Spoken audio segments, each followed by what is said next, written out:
Anggota kepolisian Polres Biren berhasil mengamankan 28.000 bungkus rokok ilegal hasil pengungkapan pada 2 lokasi terpisah sejak 2 hari terakhir.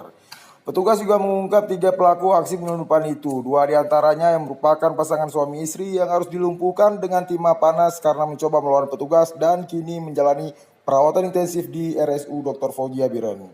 Kapolres Biren AKBP Gugun Hardi Gunawan SIK MSI melalui Kasarreskrim Ibtu Eko Rendi Oktama Esa kepada awak media Selasa 22 Januari 2019 menjelaskan. Dari tempat pertama kita dapat mengamankan sebanyak 19.000 bungkus rokok dengan merek Luffman dan 1 unit mobil box Suzuki Carry dan 1 unit handphone dan uang tunai sebesar 8.200.000 merupakan jaringan internasional dan informasi bahwa ini rokok berasal dari Singapura. Demikian Aceh Info melaporkan.